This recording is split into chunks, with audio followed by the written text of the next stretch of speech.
मैं बहुत खुश हूं कि मेरे साथ जेरेमिया जॉनस्टन हैं, जिन्हें आपने माइकल एंड एपिसोड में श्रोड ऑन ट्यूरिन के लिए देखा था। यह हमारे सबसे अच्छे प्रदर्शन करने वाले एपिसोड्स में से एक है। मुझे लगता है कि जब आप सभी विभिन्न मीडिया प्लेटफॉर्मों को ध्यान में रखते हैं तो जेरेमिया ने श्रोड का एक जीवन आकार या आप जानते हैं वास्तविक जीवन का संस्करण लाया। ये स्पष्ट रूप से एक प्रतिकृति है, लेकिन जेरेमिया ने ट्यूरिन में असली श्रोड को देखा। जेरेमिया, शो में आने के लिए धन्यवाद। माइकल, आप एक विद्वान और सज्जन हैं। आपके साथ वापस आना बहुत अच्छा है मेरे दोस्त। मैं इसे हर सुबह आईने में खुद से कहता हूँ। आपको करना चाहिए हर दिन जब मैं अपने दांत ब्रश कर रहा होता हूँ। आपने न केवल मैं सुनना चाहता हूँ कि आपने ट्यूरिन में क्या देखा और श्रोड का व्यक्तिगत अनुभव कैसा था, बल्कि मैं यह भी सुनना चाहता हूँ। मुझे पता है कि आपके पास मसीह के अन्य भौतिक प्रमाणों पर एक आगामी परियोजना है। सही, क्योंकि मुझे लगता है कि ट्यूरिन के श्रोड एपिसोड के बारे में लोगों को वास्तव में जो उत्साहित किया वह यह है कि हमारे आधुनिक युग में हम सोचते हैं कि सब कुछ बस एथेरियल और बाहरी अंतरिक्ष में है और आप वास्तव में कुछ भी छू नहीं सकते, और हमारे पास धर्म का यह दृष्टिकोण है कि यह बस एक विश्वास की छलांग है जिसका तर्क से कोई लेना देना नहीं है किसी तरह से। यह तर्क के खिलाफ है, ब्ला ब्ला ब्ला। और आप सोचते हैं नहीं, यह मसीह का दफन कपड़ा है, जैसे कि यह सही है। हमारे पास अवशेष और धार्मिक कलाकृतियां हैं, और हमारे पास वास्तव में भौतिक ठोस वस्तुएं हैं जो हमारे विश्वास से संबंधित हैं और आध्यात्मिक मामलों से संबंधित हैं। तो उनमें से कुछ पर जाने से पहले आपने ट्यूरिन में क्या देखा? वहां आपका अनुभव कैसा था? खैर, पहले तो यह अवास्तविक था। मैं ट्यूरिन, इटली में 8 दिन की प्रदर्शनी में था जो हुई। आप पहले के मोनोलॉग में पर्व के दिनों और पवित्र दिनों के बारे में बात कर रहे थे, और यह मेरे लिए आकर्षक था क्योंकि मैं कार्लो अकूटिस फाउंडेशन द्वारा प्रायोजित वास्तविक तंबू में हूँ। यहाँ हजारों लोग चल रहे हैं और मैं अंततः श्रोड के साथ प्रदर्शनी में पहुंचता हूँ, और एक अजनबी सचमुच श्रोड के सामने मुझसे देखता है और कहता है, मैंने आपको माइकल नोल्स पर देखा और मैं ट्यूरिन, इटली में हूँ। तो उन्हें वास्तव में, मुझे लगता है माइकल नोल्स शो ट्यूरिन में श्रोड को देखने से बेहतर लगा। ये बहुत है, लेकिन ये अद्भुत था। ये वास्तव में इतालवी एकजुटता है जिसके बारे में हम बात कर रहे हैं। ये बिल्कुल सही है। ये आप एक ओजी हैं। वहां आप धन्य कार्लो अकूटिस फाउंडेशन के साथ हैं। हाँ बिल्कुल। तो कार्लो अकूटिस, जो नहीं जानते, वह पहले मिलेनियल है जो संत बनने की राह पर है। कैथोलिक चर्च द्वारा संत घोषित किया गया, और आप वहां हैं। और कितने लोग वहां हैं? मेरा मतलब है किसने मैंने कभी श्रोड को व्यक्तिगत रूप से नहीं देखा। खैर, मैं क्या करना चाहता हूं, यह हर दिन हजारों थे, उन्हें इसे बंद करना पड़ा।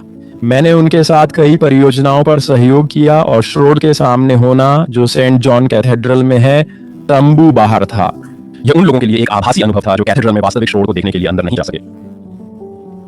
यह अविश्वसनीय था, और सिर्फ इतना ही नहीं, पवित्र कफन के संग्रहालय में गया जो सड़क के नीचे पवित्र कफन के चैपल के साथ है।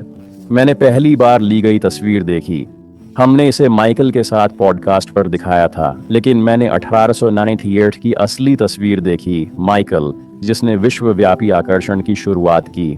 मैंने वह बॉक्स देखा जिसमें कफन आग से बच गया था, और मैंने सबसे महत्वपूर्ण बात यह की कि भौतिकविदों, गणितज्ञों, रसायनज्ञों से बात की जो कफन की देखभाल के प्रभारी हैं, और मैंने कई दिलचस्प बातें सीखी, जैसे कि कफन के 2 सबसे बड़े दुश्मन अभी प्रकाश और ऑक्सीजन हैं, और यही कारण है कि इस साल कफन को पूर्ण सार्वजनिक प्रदर्शन पर नहीं रखा गया।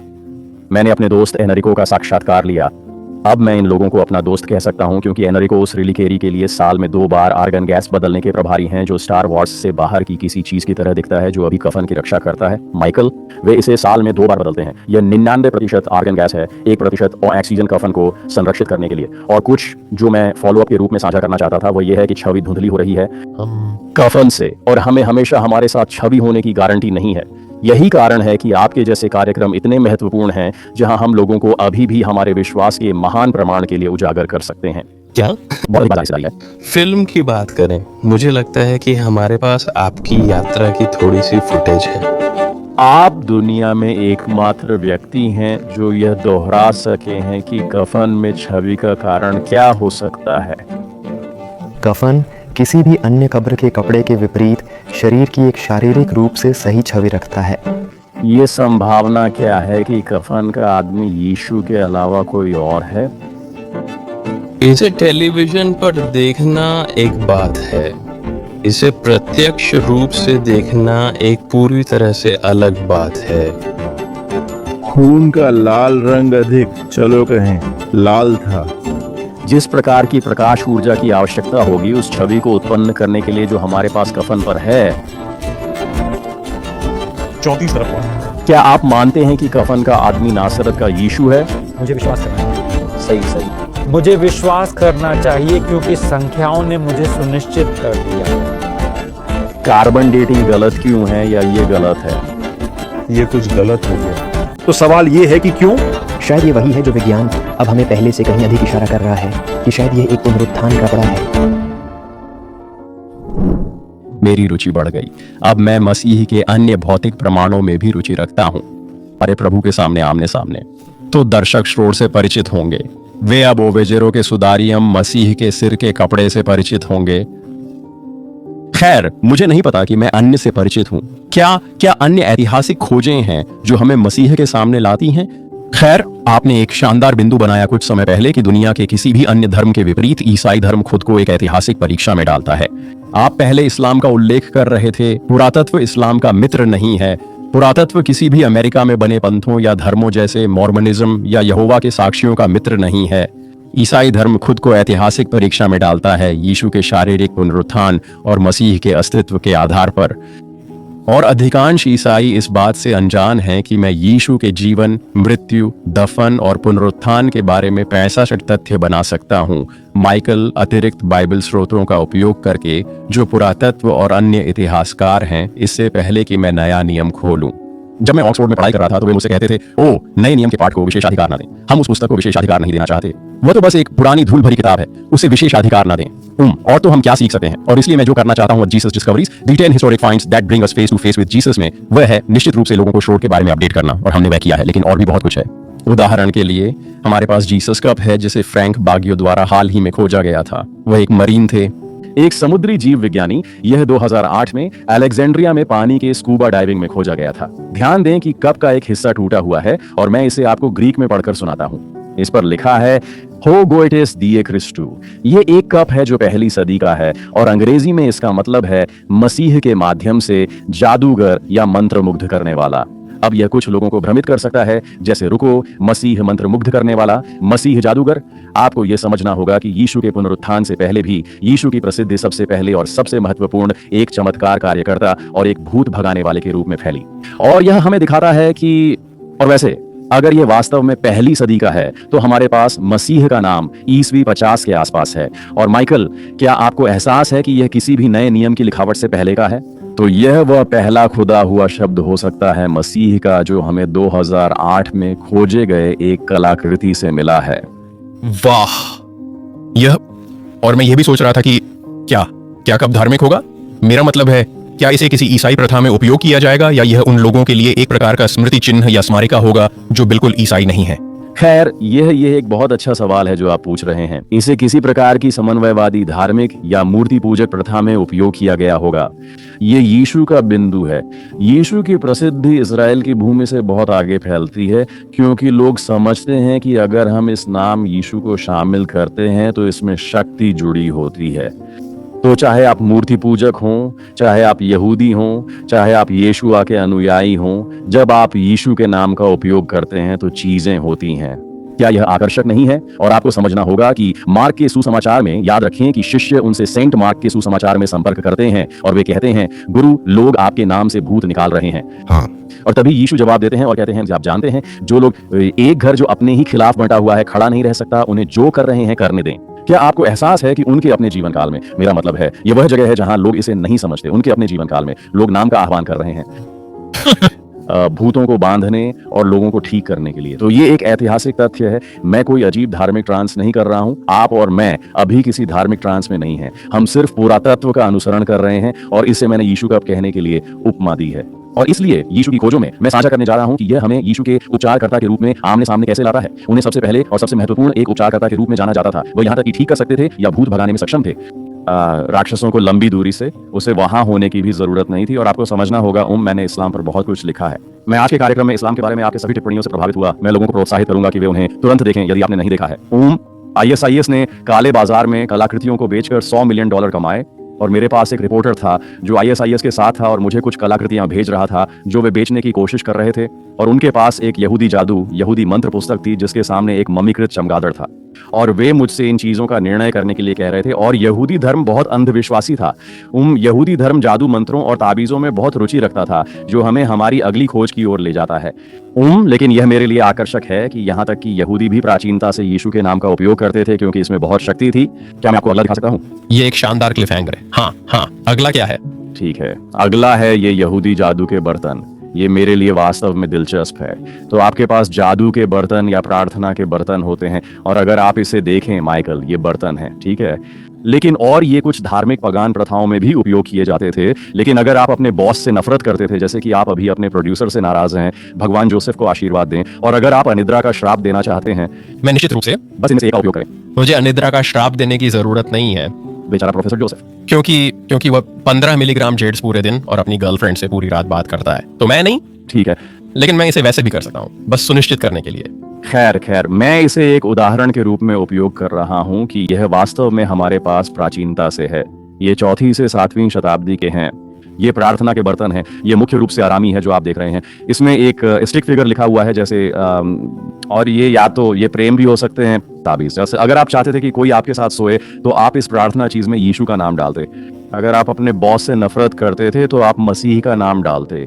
और ये सभी यहूदी जादू के बर्तन हैं जो यीशु के नाम का आह्वान करते हैं, क्योंकि यीशु के नाम में शक्ति है। मैं बार बार इस पर आता हूं कि यीशु एक चमत्कार कार्यकर्ता के रूप में इतने शक्तिशाली हैं। हमारे पास अन्य धार्मिक प्रणालियां हैं जो उनके नाम का उपयोग करती हैं, क्योंकि यह काम करता है। खैर, आप आज भी सोचते हैं हमारे सीमा के करीब वहां संतेरिया है। हाँ, यह एक समन्वित धर्म है, और लोग आश्चर्य करते हैं क्योंकि इसमें कैथोलिक सौंदर्य शास्त्र के पहलू हैं, लेकिन यह शैतान पूजा, गुप्त चीजों की तरह भी है, और वे मृत्यु की पूजा करते हैं। बिल्कुल। और आप सोचते हैं, खैर, ये कैसे काम कर सकता है? और अगर ये सुनने में ऐसा लगता है कि यह आपके द्वारा पहले और दूसरे शताब्दियों में वर्णित चीज का एक आधुनिक संस्करण है। सही। देखिए, तो एक बुरा संक्रियावाद है, और ये कुछ ऐसा है जो पंथ करते हैं। आप जानते हैं, हर कोई यीशु को हाईजैक करना चाहता है। जब मैं ऐतिहासिक यीशु के बारे में पढ़ाता हूं, और ये वह जगह है जहां आप ये बहुत अच्छी तरह से करते हैं माइकल, हमें ये सुनिश्चित करना होगा कि हम नए नियम के यीशु, बाइबल के यीशु के बारे में बात कर रहे हैं, क्योंकि हर कोई यीशु के साथ अच्छे संबंध रखना चाहता है। यहाँ तक कि इस्लाम भी ईसा के साथ अच्छे संबंध रखना चाहता है, जैसा कि वे उसे इस्लामी त्रयी में कहते हैं। लेकिन एक और बात है जो मुझे करनी है, अगर हमारे पास समय हो माइकल, क्या मैं एक और बात कर सकता हूँ? तो यहाँ मैं हूँ, मैं ऑक्सफोर्ड में 2009 से 2012 तक रह रहा हूँ, और मुझे नहीं पता कि मुझे क्या नहीं पता, लेकिन बस सीख रहा हूँ। आप जानते हैं जितना मैं सीख सकता हूँ। मैं अपने PhD पर काम कर रहा हूँ, यीशु के शारीरिक पुनरुत्थान पर 33,000 शब्दों का थीसिस, और मुझे एहसास होता है कि मैथ्यू के सुसमाचार का सबसे पुराना टुकड़ा मैगडलेन की पुरानी लाइब्रेरी में छिपा हुआ है। हमें इसे मध्यकालीन काल की तरह कहना होगा। वैसे माइकल एक अच्छे सज्जन हैं। मैगलेन, हाँ, मैगडलीन नहीं। दिखाओ मत कि आप एक मूर्ख अमेरिकी हैं और ऑक्सफोर्ड में आकर मैगडलीन कहें, मैगडलेन कॉलेज कहें। मैं मैगडलेन कॉलेज की पुरानी लाइब्रेरी में हूं, और इसे देखें, ये 3 टुकड़े हैं। ये स्क्रॉल नहीं है, ये टुकड़े हैं जिन पर सामने और पीछे ग्रीक लेखन है, जैसा कि हम पपरोलॉजी में कहते हैं। ये रेक्टो और वर्सो है दोनों तरफ। तो यह एक प्राचीन पुस्तक से निकला होगा जिसे कॉडेक्स कहा जाता है। ये मैथ्यू के सुसमाचार का सबसे पुराना टुकड़ा है जो हमारे पास है। ये 2री सदी का है। अब कार्सन पीटर टीड ने 1924 में इसे 1ली सदी का बताया था, ठीक है। दिलचस्प कारणों से मैं अपनी शैक्षणिक प्रतिष्ठा को अभी परीक्षण पर नहीं रख रहा हूं कि यह 1ली या 2री सदी का है। जो हम कह सकते हैं वह यह है कि यह मैथ्यू का सबसे पुराना टुकड़ा है। यह मैथ्यू 26 से है, और इसे यीशु टुकड़ा कहा जाता है क्योंकि यह प्राचीनता से हमारे पास पहला टुकड़ा है जो यीशु के नाम का उल्लेख करता है। और ये 3 टुकड़े हैं, और कुछ बातें हैं जो मैं हमारे दर्शकों को बताना चाहता हूं। ये किसी लाइब्रेरी में प्रदर्शित नहीं है। मेरा मतलब है, क्या आप इस पर विश्वास कर सकते हैं माइकल? जैसे मुझे पुरानी लाइब्रेरी के साथ एक अपॉइंटमेंट सेट करना पड़ा मैगडलेन कॉलेज के साथ, और उन्होंने इसे कुछ ऐसा निकाला जो एक जूते के डिब्बे जैसा दिखता था, और ये मेरी अपनी फोटो है जो मैंने ली थी। और यही कारण है कि मेरी नई किताब द यीशु डिस्कवरीज इतनी महत्वपूर्ण है, क्योंकि हम नहीं समझते कि यीशु कितने अच्छे से प्रमाणित हैं। सही। क्योंकि हम ऐसी चीजों को ऑक्सफोर्ड में एक जूते के डिब्बे में रखते हैं, लेकिन फिर हमारे पास एक चार्ल्स डार्विन प्रदर्शनी होती है और कहते हैं कि ये कितना विश्वसनीय है। बेशक आप जानते हैं, मेरे दोस्त हैं जो अजयवादी या उदारवादी या नास्तिक हैं, जो भी हो, और वे कहेंगे खैर, उनमें से कुछ का होना अच्छा है। हाँ, आप जानते हैं आजकल दोस्तों का होना मुश्किल है अगर आपके पास उनमें से कुछ नहीं है, और वे कहेंगे खैर। हम वास्तव में कैसे जानते हैं? आप जानते हैं, मेरा मतलब है, हम वास्तव में कैसे जान सकते हैं कि प्रेरितों ने क्या विश्वास किया, प्रारंभिक ईसाइयों ने क्या विश्वास किया? ये सब बस कौन जानता है, बहुत समय पहले की बात है, और मुझे उन्हें याद दिलाना पड़ता है और कहना पड़ता है। आप जानते हैं, उन्होंने काफी अच्छे रिकॉर्ड रखे। हाँ, वे लिखना जानते थे। उन्होंने लिखा हमारे पास। ऐसा नहीं है कि हमने 1954 में ही लिखाई और रिकॉर्ड और विश्वसनीयता का आविष्कार किया। आप जानते हैं, यही तो संदेहवादी हमेशा कहते रहे हैं माइकल। जैसे उन्होंने ये भी कहा कि हमारे पास पुराना नियम नहीं हो सकता, कि मूसा को पढ़ना या लिखना भी नहीं आता होगा। मेरा मतलब है, वे संदेहवादी हमेशा इन ट्रोप्स के साथ आते रहते हैं। हाँ, वहां संदेहवादी हैं। जैसे ब्रूनो बाउर, 19वीं सदी के जर्मन उच्च आलोचक, जिन्होंने कहा कि पिलाटे का अस्तित्व नहीं था, यीशु का अस्तित्व नहीं था। और फिर हमारे पास आधुनिक दिन के उद्धरण अनक्वोट विशेषज्ञ हैं, जैसे बिल मेहर अपने पॉडकास्ट पर जो दावा करते हैं कि यीशु अगर वह अस्तित्व में भी थे। क्या आप समझते हैं कि यह बौद्धिक आत्महत्या कर रहा है? अगर मैं यह विश्वास नहीं कर सकता कि यीशु का अस्तित्व था तो मुझे किसी भी रोमन सम्राट पर विश्वास नहीं करना चाहिए। जैसा कि मैंने अपनी पुस्तक बॉडी ऑफ प्रूफ में बताया है, हमारे पास यीशु ऑफ नाजरेथ के लिए वही स्तर का सबूत है जो हमारे पास पहली सदी के रोमन सम्राटों के लिए है। क्या हम समझते हैं कि यह कितना आश्चर्यजनक है? मैं यह बात सिकंदर महान के लिए नहीं कह सकता। एरियन और प्लूटार्क सिकंदर महान के लिए दो सबसे अच्छे स्रोत हैं। वे 400 साल बाद लिख रहे हैं। लेकिन बिल मेहर ये सवाल नहीं उठाते कि सिकंदर महान का अस्तित्व था। और मैं बेवकूफ ईसाइयों से थक गया हूं और मैं आपके कार्यक्रम की सराहना करना चाहता हूं। रुकिए, हमारे चर्चों में अब तक के सबसे बेवकूफ ईसाई हैं और फिर भी हम सभी गूगल पर जाते हैं बजाय भगवान के शब्द के। हमें स्रोतों पर वापस आना चाहिए, हमें ईसाई विचारक बनना चाहिए, वास्तविक महान आदेश करना चाहिए और अपने दिल, आत्मा और मस्तिष्क से भगवान से प्रेम करना चाहिए और फिर हम दुनिया को बदल देंगे। यह कठिन नहीं है। वहां आपके पास है, ठीक है, तो किताब अभी तक बाहर नहीं आई है, सही? नहीं, ये बहुत जल्द आ रही है। जीसस डिस्कवरीज, आप इसे christianthinkers.com पर या जहां भी किताबें बेची जाती हैं प्री ऑर्डर कर सकते हैं। इसे प्री ऑर्डर करें। धन्यवाद। और अगर आपने पहले से नहीं देखा है तो मेरा एपिसोड जेरमिया के साथ श्रोड ऑफ ट्यूरिन पर देखें, जो यूट्यूब और डेली वायर प्लस पर है। जेरमिया, यहाँ आने के लिए धन्यवाद। मुझे बुलाने के लिए धन्यवाद माइकल, आप सबसे अच्छे हैं। ठीक है, और अद्भुत, ये बहुत अच्छा है। मुझे पता है कि मुझे जेरमिया के पद चिन्हों का पालन करना है, इसलिए मुझे ट्यूरिन जाना है। मैं श्रोड देखना चाहता हूँ। मुझे कुछ करना होगा। वो एक शानदार शो था। अब रुकिए,